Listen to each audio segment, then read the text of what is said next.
सोनम वांगचुक वो इंजीनियर जो three idiots film के फुनसुक वांगडू की असली जिंदगी का चेहरा है, लेकिन आज इसी सोनम को मोदी सरकार ने एनएसए के तहत गिरफ्तार कर लिया है। क्यों?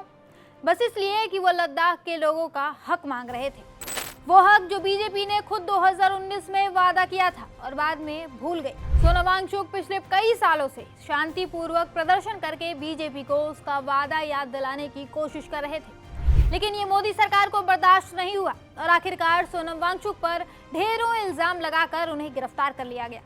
अब कहा जा रहा है कि सोनम वांगचुक का पाकिस्तान के साथ लिंक था, जांच हो रही है इसकी भी। उनके एनजीओ को विदेश से मिलने वाले फंड के सर्टिफिकेट को भी कैंसिल कर दिया गया है। कुल मिलाकर उन्हें देशद्रोही साबित करने की भरपूर कोशिश की जा रही है। ऐसे में हम आपको सोनम वांगचुक के कुछ कामों के बारे में बताते हैं जो उन्होंने इस देश के लिए किया। उसके बाद आप बताइएगा क्या ये शख्स देशद्रोही हो सकता है। सोनम वांगचुक का जन्म लद्दाख के एक गांव में हुआ। बचपन से ही उन्होंने देखा कि लद्दाख के बच्चे शहरों वाली किताबों से पढ़ते हैं जो उनकी जिंदगी से बिल्कुल अलग है। इसीलिए साल 1988 में उन्होंने सेकमॉल यानी students educational and cultural movement of Ladakh शुरू किया। ये एक ऐसा स्कूल था जहाँ फेल बच्चे पढ़ते थे। इसका मकसद उन बच्चों को नए अवसर देना था जो 10वीं फेल हो जाते थे या 10वीं ड्रॉप आउट होते थे, ताकि वे अपनी असफलताओं से निराश ना हो और जीवन में आगे बढ़ सके। इस स्कूल के कैंपस को सोनम ने खुद डिजाइन किया, सोलर पावर पर चलने वाला बनाया, बिना फॉसिल फ्यूल के।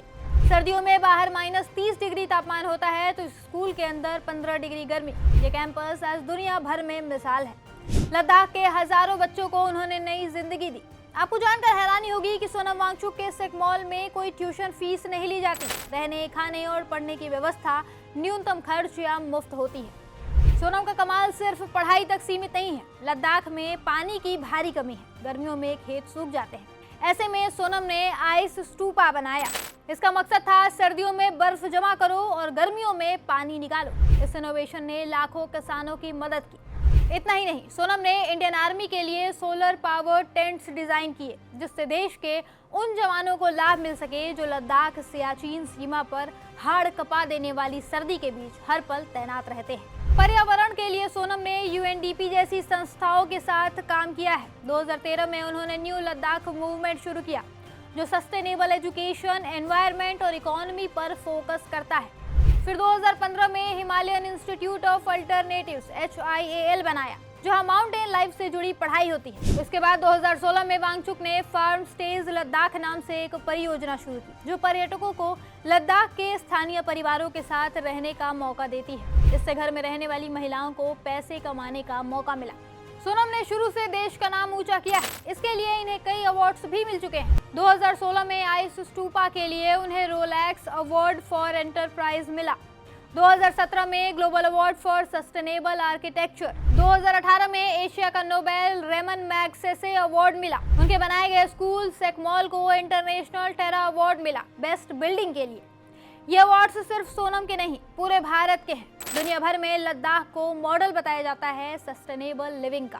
साफ है, सोनम कभी पैसों के पीछे नहीं भागे, बस लोगों की भलाई की। अगर उन्हें पैसा कमाना होता तो वो भी विदेश चले गए होते, करोड़ों रुपए छाप रहे होते, लेकिन वो देश में ही रहे, देश के लोगों के लिए काम किया और आज इसी का इनाम मोदी सरकार उन्हें दे रही है। 26 सितंबर को लद्दाख में अशांति के बीच पुलिस ने उन्हें गिरफ्तार कर लिया। एनएसए लगाया, वो कानून जो आतंकियों के लिए है।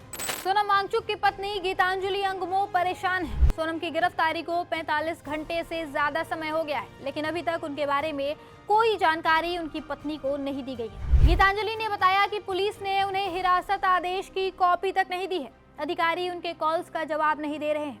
आप इसी से अंदाजा लगाइए इस देश में तानाशाही किस कदर चल रही है।